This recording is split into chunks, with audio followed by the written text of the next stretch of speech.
Boa noite a todos, que a paz de Jesus seja com a tua vida, com a tua família. É com alegria que eu estou aqui para dar continuidade à nossa série de mensagens a respeito do Sermão do Monte. E hoje a gente vai falar sobre a segunda bem-aventurança que está no Evangelho de Mateus, no capítulo 5, no versículo 4. E eu quero convidar você a abrir a sua Bíblia e acompanhar a leitura comigo. Então, Evangelho de Mateus, capítulo 5, versículo 4, que fala sobre a segunda bem-aventurança, que diz assim: Bem-aventurados os que choram, porque eles serão consolados. Veja que esse parece uma declaração contraditória de Jesus, porque ele está falando que felizes são aqueles que choram. É muito semelhante à primeira bem-aventurança que na semana passada nós acabamos ministrando e comentando a respeito dela, que diz que bem-aventurados os pobres em espírito. E Jesus não diz que felizes são os ricos, mas os pobres em espírito.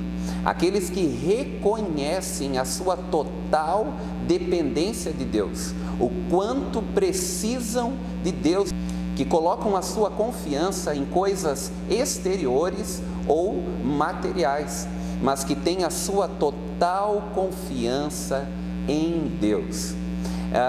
E agora, a segunda bem-aventurança fala daqueles que choram, felizes os que choram, porque eles têm a convicção que há um consolo, o consolo que vem do nosso Senhor Jesus. E é interessante pensar que a respeito da primeira bem-aventurança, que é ser pobre em espírito, está falando a respeito da maneira como nós nos enxergamos, a maneira como nós nos vemos. E a segunda bem-aventurança, que fala do lamento ou do choro espiritual, está falando então do sentimento que nós temos com aquilo que nós estamos vendo. É por isso que a palavra no original grego que Jesus usa para choro fala de uma profunda tristeza, uma tristeza que não pode ser escondida, que é semelhante a quando nós perdemos um ente querido, que vem a falecer e que não tem como esconder então a nossa tristeza. É interessante também a gente pensar que o texto fala, embora fala que bem-aventurados os felizes os que choram e eles serão consolados, não está falando que todos os que choram são felizes, ou todos os que choram serão consolados, porque Jesus está falando de um tipo de choro aqui, e é sobre esse choro que eu quero ministrar e quero falar nessa noite, e que Deus venha alinhar o nosso coração com o Senhor, e que sim, sejamos parte dessas pessoas que choram e que são consolados. A primeira coisa que nós precisamos entender com relação a esse choro, esse tipo de choro que Jesus está falando aqui, que não é um choro que está relacionado por perder coisas materiais ou externas, não é um choro que lamenta a perda de coisas exteriores, materiais, não é um choro que será consolado, que se refere a uma pessoa que chora e a sua tristeza sempre está relacionado por perder coisas materiais, perder algum negócio, por um mau negócio, ter feito um negócio que deu errado, por ter perdido um bem material, por ter perdido apenas o seu emprego ou a casa que possuía, enfim, uma pessoa que ela tem o seu coração nas coisas materiais e quando as perde, então chora, então lamenta. Então, Jesus não está falando de alguém que tem um coração dessa maneira e que chora somente quando perde coisas materiais. Também não está falando de um choro de remorso ou de desespero, semelhante então ao choro de Judas, que quando traiu Jesus e então sentindo um remorso, ele vai e devolve aquelas 30 moedas de prata e ele também fala que Jesus é inocente, mas porém vai e tira a sua própria vida. Não é um choro de remorso, não é um choro de desespero. Também não é um choro que fala a respeito da pessoa que chora por causa da consequência do seu erro ou a consequência do seu pecado, semelhante a um ladrão que, quando é pego no ato do seu roubo, chora porque vai preso, porque irá preso. Então não está falando também de alguém que chora por causa da consequência do seu pecado ou chora por causa da consequência do seu erro. Também não é um choro apenas externo, um choro teatral, um choro hipócrita, que é semelhante ao choro dos fariseus. Mateus capítulo 6 fala de quando os fariseus jejuavam e eles então tinham o seu semblante triste para demonstrar ou para mostrar para as pessoas que estavam jejuando. Então desfiguravam o seu rosto para parecer que estavam tristes. Então não é um choro apenas teatral, externo, um choro de que os olhos estão molhados, mas o coração está seco, de que há lágrimas na face, há lágrimas nos olhos, mas o coração está endurecido, o coração está frio. Jesus está falando de um choro que está ligado a algo que é espontâneo, semelhante àquela pecadora de Lucas, capítulo 7, versículo 38, que vai até a casa onde Jesus está, e a Bíblia diz que então lava os pés de Jesus, leva um unguento, leva um perfume, mas lava os pés de Jesus com suas lágrimas e seca com os seus cabelos, e não parava de beijar os seus pés. Está falando de um choro que é espontâneo, que tem a ver com o arrependimento, com o reconhecimento da sua miséria, da sua extrema necessidade de Cristo. Está falando de um choro que é um choro espiritual, um choro que está relacionado à compreensão do quão terrível e destrutivo é o pecado. O reconhecimento, então, que o pecado é algo que fere o coração de Deus, que o pecado é algo que reflete uma inimizade com Deus. É diferente do choro que eu havia falado antes, do choro só pela consequência do pecado. Esse choro, o choro espiritual, é o choro pelo pecado. Não é porque foi pego roubando e agora vai ser preso, mas é o choro porque eu roubei, é o choro porque eu sou ladrão, é o choro porque eu reconheço a maldade que ainda está na minha vida. O reconhecimento do pecado é um choro espiritual, é um choro que realmente reconhece o pecado e o entendimento que o pecado, ele ofende e ele então resiste ao Espírito Santo.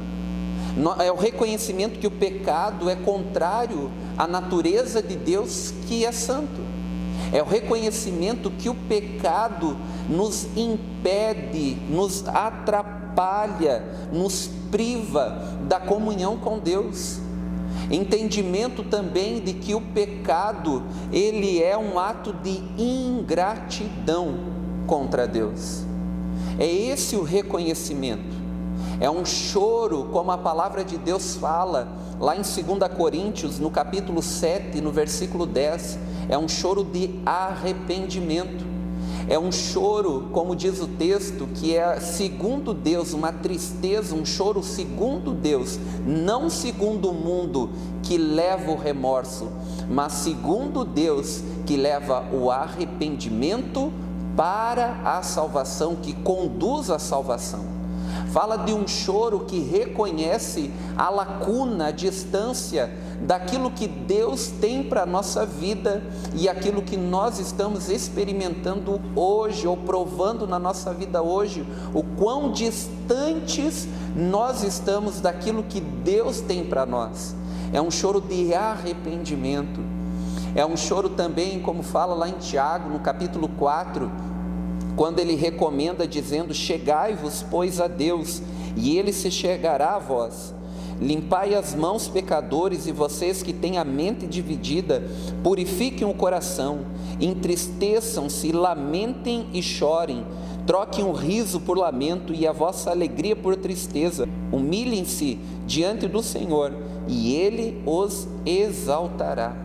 Está falando de um choro por causa da nossa inconstância, um choro por causa de perceber a nossa falta de perseverança e de constância nas coisas espirituais, o quanto nós ainda estamos distantes do que Deus tem para a nossa vida. Esse choro também evidencia a graça de Deus na nossa vida, porque é um sinal do novo nascimento, que semelhantemente a uma criança que nasce e quando nasce ela chora, está falando então dessa obra do novo nascimento, que o Espírito Santo então tira o coração de pedra e coloca um coração de carne, porque um coração de pedra jamais vai chorar de arrependimento diante de Deus. Também está falando a respeito de um choro que precede um consolo do Consolador.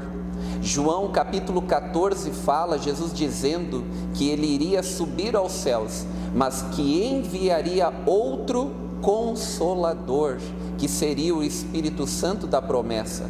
O que eu quero dizer é que esse choro espiritual, ele precede a um consolo do Consolador agora. Nós sabemos que nessa vida nós enfrentaríamos aflições, mas nós temos o Consolador dentro de nós, que fortalece a nossa vida enquanto vivemos ou enquanto enfrentamos as circunstâncias dessa vida. Mas também há um consolo perpétuo, há um consolo eterno. A Bíblia fala lá em Apocalipse capítulo 7 e também no capítulo 21, que haverá um dia que Deus enxugará do nosso rosto todas as lágrimas, não haverá mais tristeza nem gemido, e Deus vai nos coroar com alegria eterna.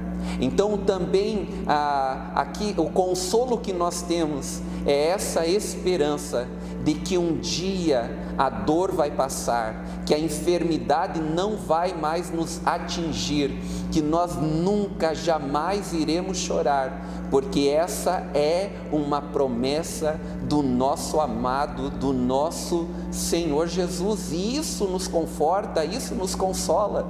Eu até usei esse texto nessa semana, quando eu fazia um ofício fúnebre, porque essa é a esperança, e essa esperança consola o nosso coração.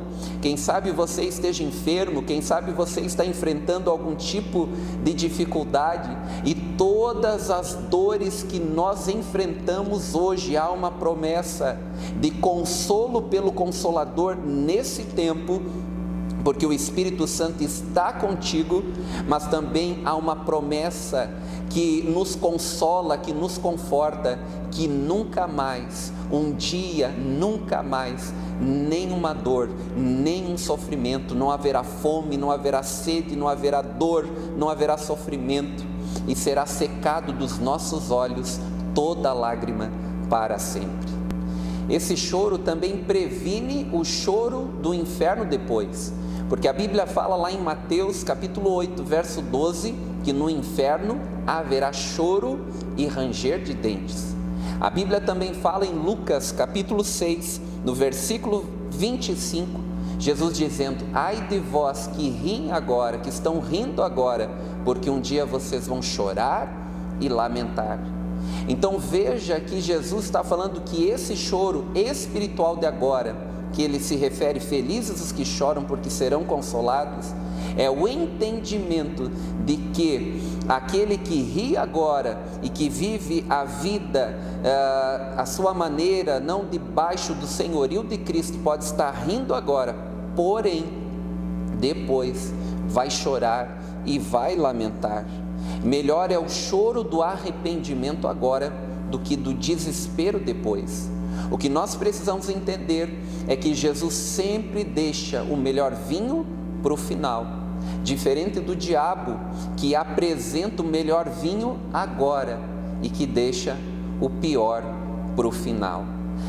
Ele, o diabo, nos apresenta o pecado como algo saboroso, como algo delicioso, como algo que satisfaz, mas depois nós sabemos a consequência disso.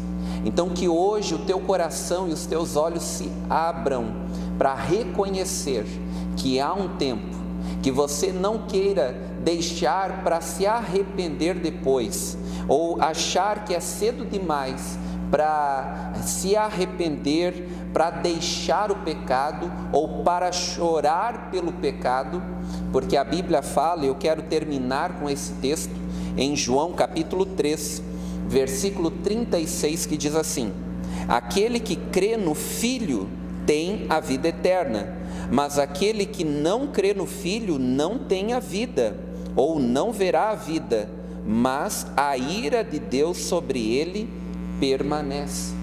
Às vezes as pessoas têm um mau entendimento, um entendimento completamente errado, e eles estão se apoiando numa mentira que está relacionado com a misericórdia de Deus, achando, não, eu deixo para depois, ou Deus é muito bom, Deus me ama, então eu posso viver a vida do jeito que eu quero. Isso é uma grande mentira, porque a misericórdia ela está disponível para quem crê no Filho, não para quem não crê. Quem não crê no Filho, e não é só acreditar em Jesus, mas é entregar-se a Ele, entregar a sua vida a Jesus, reconhecer a sua pobreza e a sua total dependência de Deus, a Bíblia fala que sobre ele permanece a ira de Deus.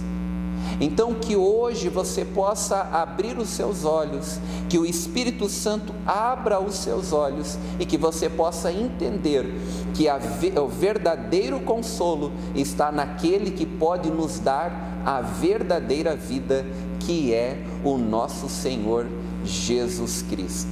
Que a tua vida reconheça, que você olhe hoje para si e que tudo aquilo que ainda não reflete a Deus seja um motivo para você chorar, não de uma maneira hipócrita, como eu falei, semelhante aos fariseus, mas contristados pelo Espírito, segundo Deus, que leva ao arrependimento que conduz à salvação.